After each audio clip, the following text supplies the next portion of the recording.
Hello, everyone. This is Tom Fox. I'm the Compliance Evangelist, and I'm very pleased and excited to bring to you a special 5-part podcast series based upon an interview with Dr. Kyle Welch from George Washington University on his recent paper, Evidence on the Use and Efficacy of Internal Whistleblowing Systems. First, a word from our sponsor, Navix Global. Navix Global offers a comprehensive suite of ethics and compliance software, content, and services that helps organizations protect their people, reputation, and bottom line. With more than 13,000 customers, including 85% of the Fortune 500, Navix Global Solutions support the largest ethics and compliance community in the world. Over this 5-part podcast series, I take a deep dive into Dr. Welch's paper and explore why it is so important and significant for the compliance practitioner. We look into the background of why he started to study, what some of the key information he read to prepare for his research, what he expected or what predictions he had from looking at the numbers. Then we consider what his research found, and finally we tie it all together with what it all means for the compliance practitioner. This is one of the most significant academic studies for FCPA and anti-bribery compliance practitioners, and indeed all compliance practitioners. I know you will find this podcast series useful and helpful, as well as the paper, which of course we will link to in the show notes. This is Tom Fox. I'm the Compliance Evangelist. This special podcast series is a production of the Compliance Podcast Network. Hello, everyone. This is Tom Fox, back for our concluding episode in the 5-part exploration I have been engaging in this week with Dr. Kyle Welch from George Washington University on his recently released paper, Evidence on the Use and Efficacy of Internal Whistleblowing Programs. Today, I'm extraordinarily excited because we're going to tie it all together and talk about what it means for the compliance professional. So with that, unfortunately, long-winded introduction, Dr. Welch, welcome back. Thank you for having me. So let's just jump right into it. One of the things that struck me about the overall tone of your paper was that it's not simply a mechanical or even an electronic whistleblowing report line. It's an entire internal reporting system, which brings the greater benefits. That means someone is there to answer the phone. That means someone is there to pass the message along. It means someone is there to triage the issue and do an investigation, remediate if appropriate, but also communicate with the reporter if the reporter wants to do so in a very process fair or fair process doctrine manner. That's another term I use. What are your thoughts on that based upon your research in your paper? So the interesting thing is I think there's 2 parts to it, and I don't know that they can be separated because this is an important insight to have, is that so we look at 2 things. We look at the number of reports, and then we also look at the aspect of engagement with the system as a measure to try to get at, how engaged and, management is in using these systems and how much they value these reports. And it turns out the relationship is it's a very strong relationship between the 2. And so what that translates into is that usually organizations that have figured this out are hitting on this on multiple levels. There are organizations where employees feel like they can come forward and say this type of report, and they want to because they plan on staying at the organization. And so there's multiple factors that impact this, and some of those, like I say, are not observable. We try to proxy for that engagement with, how frequently does management look at reports, how quickly do reports get resolved, and how many blanks are in the reports on a system. So actually having a system that helps you manage reports, I mean, there's an alternative way. You could just hire a company and just, they could write it down on a piece of paper and pass the piece of paper over.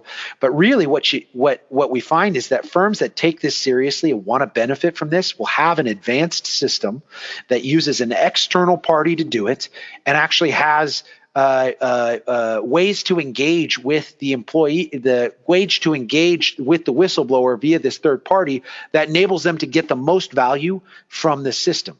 And firms that have that are going to benefit the best from it. And so without question, there is sometimes when you write an academic paper, it's hard to show the color, but you highlight the color of this, and that's actually something that is absolutely there. you touched on something in our last episode that I really wanted to expand upon, and that's the board of directors' role in this. Many boards of directors struggle with how they can engage in oversight without kind of going too far into the weeds and actually starting to manage. But it strikes me, and you began to talk about how a board can use the information that you found in your research as really a way to address a variety of issues. And you ticked off several of them. Me Too, perhaps bribery and corruption issues, certainly regulatory issues, Yep. Culture. So how would you see a board of directors using this type of information on a go forward basis? Oh man, this is like, so there's two things that are the big impact from this study. One, high level, more active engagement and more reporting is a good thing for as far as a signal of the management and culture. The second thing is, oh man, boards are going to look at this stuff a lot more, and the savvy boards are going to start grabbing it now, because what happened, you think about Lehman Brothers, perfect example. Lehman Brothers, Repo 105 happens. They have an internal report. It gets reported to the audit committee. The audit committee gives it to Ernst & Young, and Ernst & Young looks into it and says, there's nothing there. The reality is that everybody after Lehman Brothers does a ton of Monday morning quarterbacking with that board.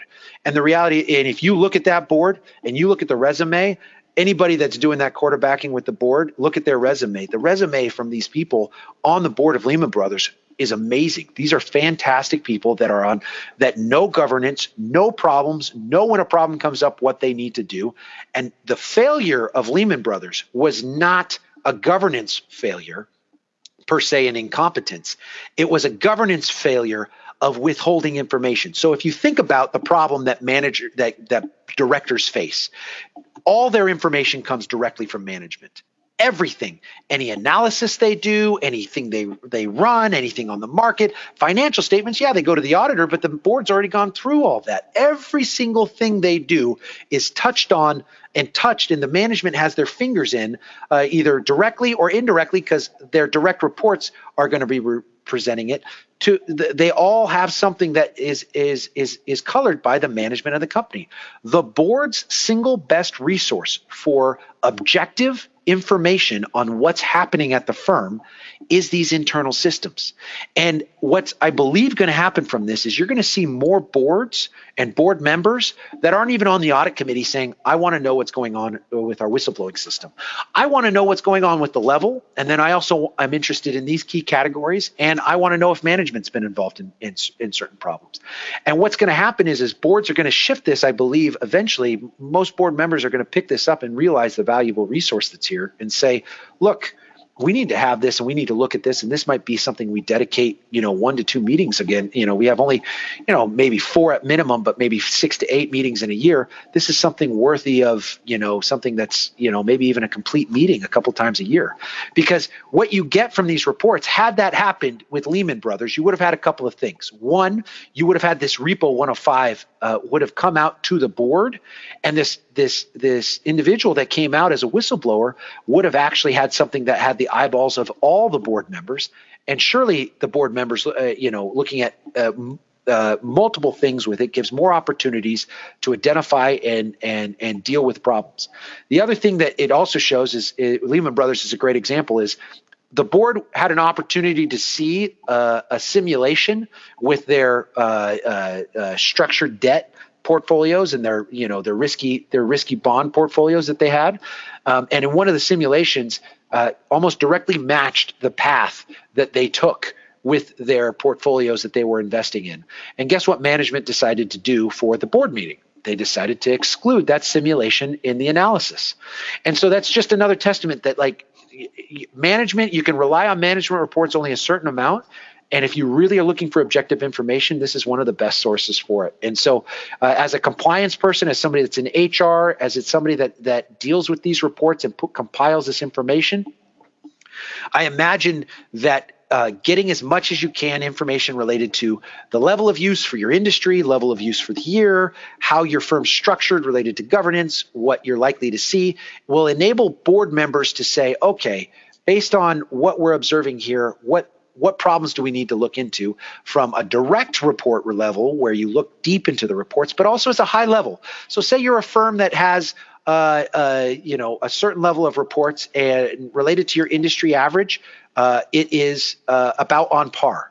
Well, in that year, you have an increased use of accruals in your accounting. So managers are able to decide how they report certain aspects of accounting, and they get a little bit more aggressive. And you say to the audit firm, hey, is our level of accruals higher this year than it was last year? Yes, it's higher.